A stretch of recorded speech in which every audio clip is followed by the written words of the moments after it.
Peace, love, and cheers. Beautiful YouTube community. It is February 2nd, I believe, 2019. Bob Marley once had a verse saying, "Only the fittest of the fittest shall survive." Lost in thought, walking, thinking, oh, how I want to make a video and not knowing what to make one upon. Times like that, I take a quote that I have on my mind and I unravel it in the midst of improv. I'm a theater kid, so it's a nice new application, these YouTube videos, exercising that creative muscle. Art, 'tis as life, multi-dimensional in essence. The great equilibrium in midst of all forms of art, whether visual, performance, or writing. All forms of art, all expression, they all have one kinship: space and time. It's all in the timing. And the timing happens in midst of the space. And stillness is not the opposite of space. On the contrary, stillness is the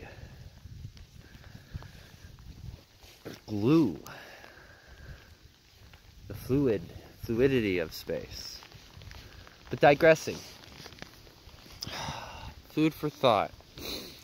On that one line alone, in the popular song everyone knows, stand up for your rights. Yeah. Only the fittest of the fittest shall survive. I've been seeing 333 a lot lately, along with 111, 555, 777. Those particularly. 333 is a nice one. Good old reciprocated cycle of a sacred trilogy with 333. Past, present, future. Birth, life, death. Body, mind, spirit.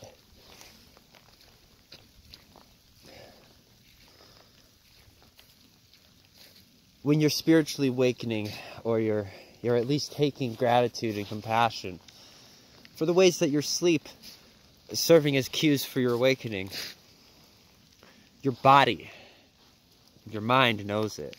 There's no questioning involved.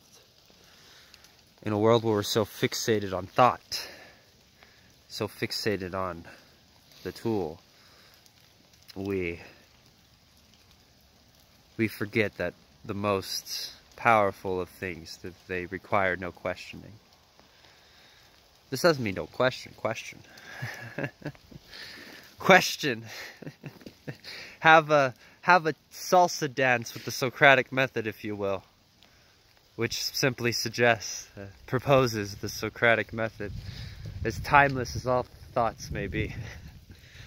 If you question and you find answers to such questions, these answers bring forth more questions, and the questions bring forth more answers, and yet we're indoctrinated in a society where we convince ourselves we live in a world of scarcity. Overabundance of leaves. Cleaning up the backyard. Throwing rocks in a pile to later create an artwork of such. There's overabundance of rocks. Everything in ecology has that overabundance of things.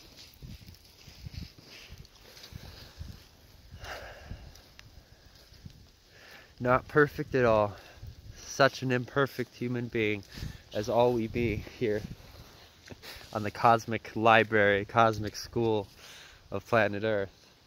Her consciousness being us, and our consciousness being a fractile expression of the Gaia consciousness, cosmic consciousness. Because of the fire, there's a lot of worry about the air quality. There's even worry about drinking well water. There's a lot of push of fear, scarcity. propaganda, but it makes it more absurd and obvious. Absurd's not a word. The health risks, when it comes to the actual practical, logical things that can happen because of where you live. A good example, you don't know poverty unless you embodied poverty. I once lived at a place in Chico where there was black mold in the bathroom, and we couldn't really complain about it because we were already back up on rent. And, you know, you don't want to get kicked out and be homeless, so you go on with the knowledge knowing that every time you use your restroom, you're exposing yourself to something that could take off, you know, a few decades on your life. To know that at 17 can be intense. But there's a test to that, and that's where the mind, knowing that could happen to your body, that's where your spirit comes in, and knowing that you're fit enough to do what we all do as life as to reality, is to acclimate. It's to exist in the equilibrium of polarity, right? So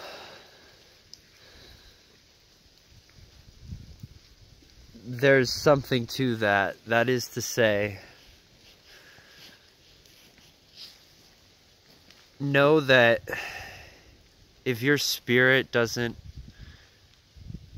resonate with health, then you perceive with your mind your body being sick as a negative influence to which subjects you to more sickness, especially if one's ego is on overdrive and their mind's calculating, say, the frustration for what is real poverty, a scenario of black mold, and letting your mind create anxiety about the fact that exposure to it only creates more ill health implications. But when your spirit knows that you're fit enough to survive, or that is to say, alchemize. I would define survival as the alchemical practice from the lead that is the reputitious absurdity of modern society, and churning it into the intangible gold of our own birthright. So on that note, because I'm just thinking out loud, as I do often on these videos, namaste, peace, love, and cheers. Have a beautiful day. Ja!